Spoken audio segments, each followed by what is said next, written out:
everybody, thanks for joining us this week on Up in the Air. I'm Casey Herman, and joining me this week at the desk is Lydia Knox. Thanks, Casey. We have a lot to talk about in this week's episode. We have stories on a tornado in Oregon, Norway's ice supply, and coffee in Brazil. We will also have a feature on pumpkins from our very own Up in the Air alum, Casey LaHecca, and Quinn will be stopping by later at the Climate Wall with our weekly fall foliage report, and yes, even the snow depth map, along with other details on what weather we can expect for the first week of November. We have a lot to look forward to, but first, here's Update in the Air.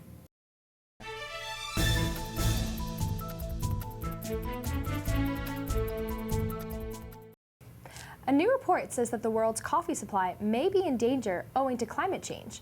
In the world's biggest coffee-producing nation, Brazil, the effects of warming temperatures are already being felt in some communities. One farmer explained that he hasn't seen any rain since last December, and his well has dried up. In fact, it's been 3 years of drought in São Gabriel de Pala. This region is part of Brazil's coffee belt. Farmers here have been growing Robusta, a coffee bean used in espressos and instant coffee, since the 1950s. The same farmer said that he lost 90% of his coffee crop and that the production of Robusta this year is down 30% in the state. Coffee depends on a lot of water, and the plants are sensitive to temperature. Unless something drastically changes, many fear that coffee will disappear from this region in Brazil in the near future. As a small island nation, Iceland, by its very nature, is forced to import a variety of goods that just aren't available in the middle of the North Atlantic. But one particular import has more than a few Icelanders scratching their heads: ice. That's right, the Nordic country, widely known as the land of fire and ice, is shipping in tons of the latter from Norway, mostly from a company called Mr. Iceman.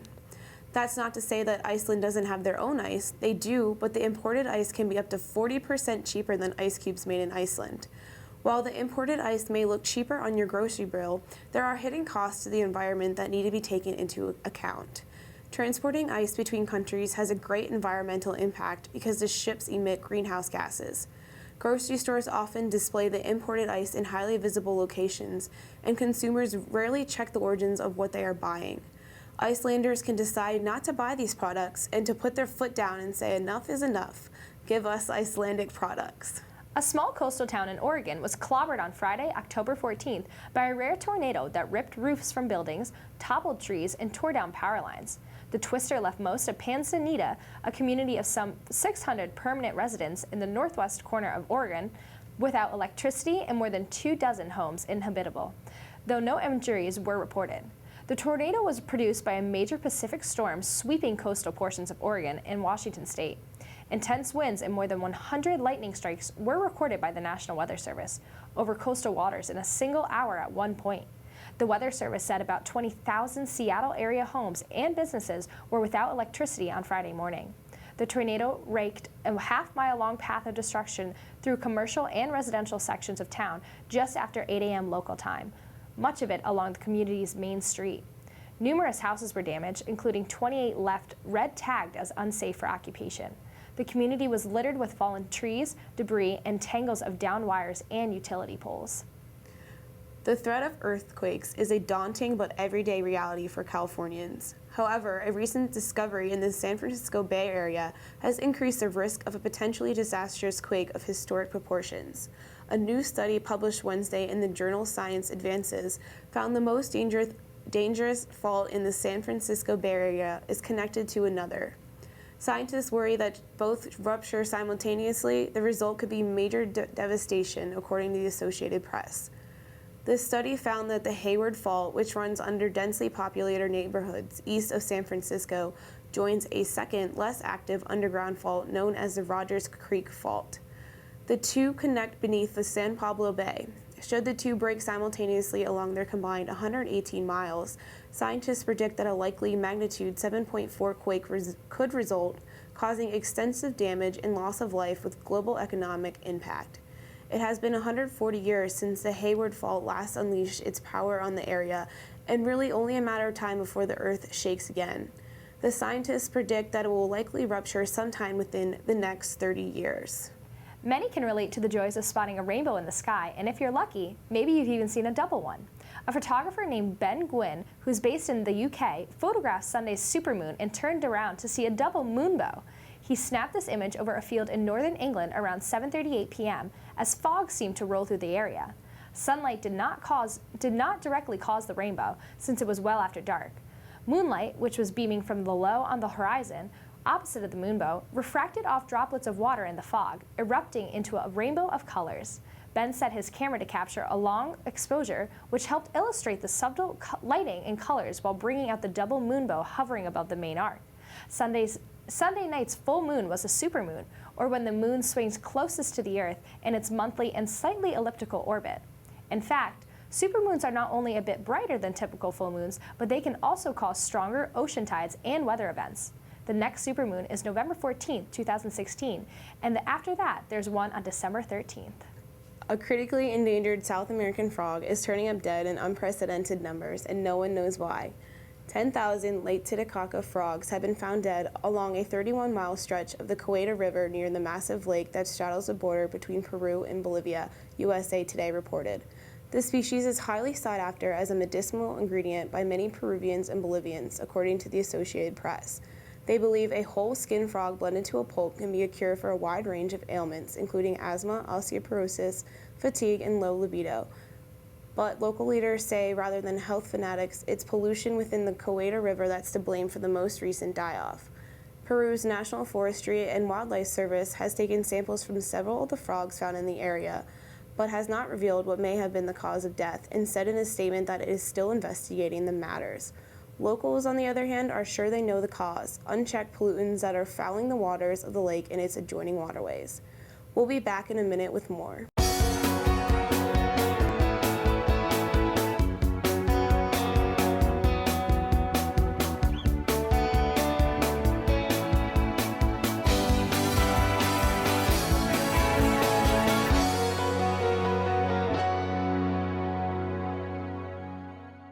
Thanks for tuning back in. To finish off October, we now have a special feature on pumpkins.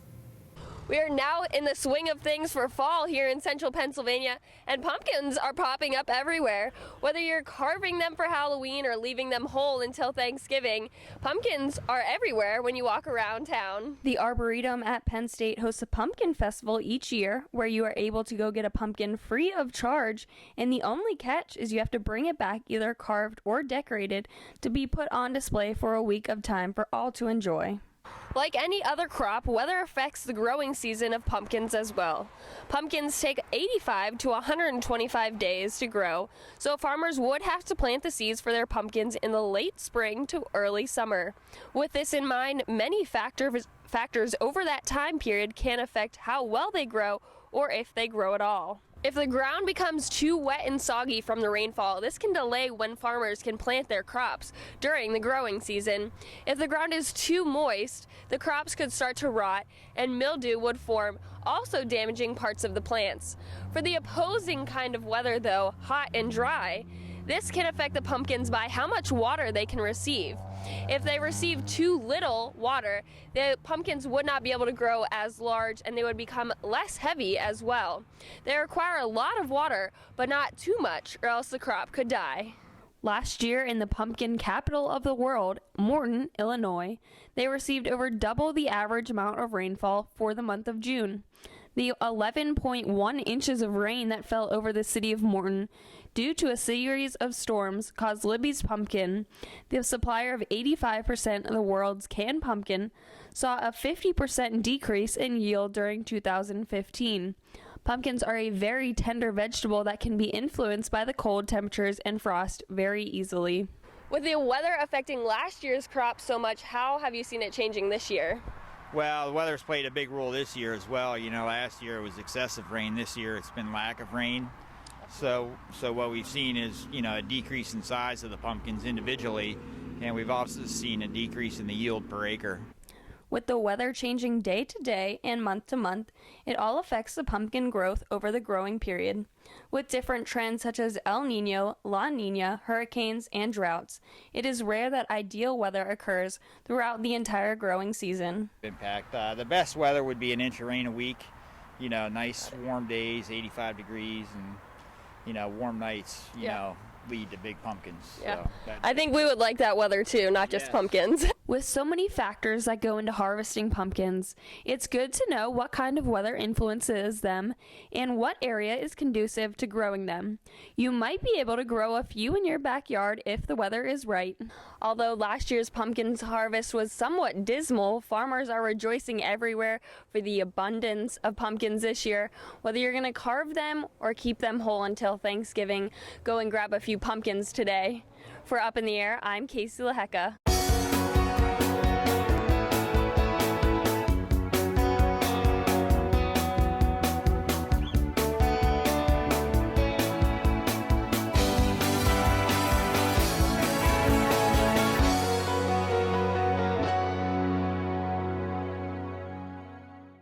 Thanks for tuning back in, everybody. So, Casey, did you end up going to the Ohio State game? I did, Lydia. I'm so glad I stuck through all 4 quarters to the end because watching that upset was just incredible for my senior year. Oh, yes, absolutely. Quinn, did you end up staying the whole game as well? Yeah, at one point I contemplated leaving, but stuck it out through the end, and rushing the field at the end was something I'm going to cross off on my bucket list, and it's going to be the highlight of my senior year, pretty much. I would agree. And I know it was much cooler than the past few football games I've been to, and even some of my friends were joking about it snowing at some points.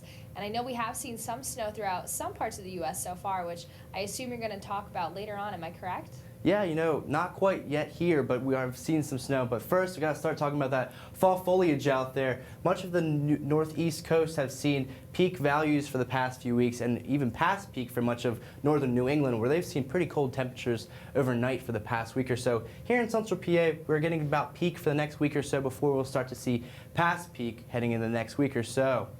Correlated with the fall foliage is our leaf drop out here. You can see towards Maine and New England, they're seeing some high leaf drops as those leaves die, and that will continue to push south as we head throughout the next few weeks into central Pennsylvania. Also, like Lydia was talking about, our current snow depth out there is looking pretty not that much out there, but there is some up in northern New England where they've seen some colder temperatures, and out into the Rockies they've seen some as a few systems have been pushing through the region. And heading into the next week or so, we're going to start to see this ridge build into much of the central plains and even push into our neck of the woods here in Pennsylvania. That's going to promote some warm temperatures heading out through the next weeks, shown here on our temperature outlook. Much of the northeast and Pennsylvania, mid-Atlantic are going to be seeing above normal temperatures heading into November 1st through November 7th at least. And even heading in towards the Midwest, they're really going to see above normal temperatures too, as that ridge really dominates their weather pattern, and it's not really going to change as we head throughout the next week or so. Also, we are going to see some below average precipitation values across much of the eastern states heading into next week, which isn't really good because they're still seeing a little bit of a drought in certain spots, which isn't going to help. But towards the Midwest, they're going to see some above normal precipitation, and out west it's going to be a mix between the below normal here towards Billings and Montana and the Pacific Northwest, where they're still going to see some above normal precipitation outlooks. Like I was talking about, here's our drought monitor. Still a severe drought in the southeastern regions near Atlanta. They haven't really seen that much rain this summer, and they're not going to get that much heading out through the next week. And up here towards the mid-Atlantic, we're still seeing that drought in northeast PA and even central portions, but that's going to, I suspect that's going to be relieved a little bit with that rain that we got last week. Main story, though, is still out west. They're still seeing a severe drought, and that doesn't look like it's going to be letting up anytime soon. That's all I got here at the Climate Wall. I'm going to send it back to Lydia and Casey at the desk. Thanks so much for that, Quinn. That's all we have for this week's episode, but as always, we'll be back next week with a brand new episode. But for now, I'm Casey Herman. And I'm Lydia Knox. See you next week, Up in the Air.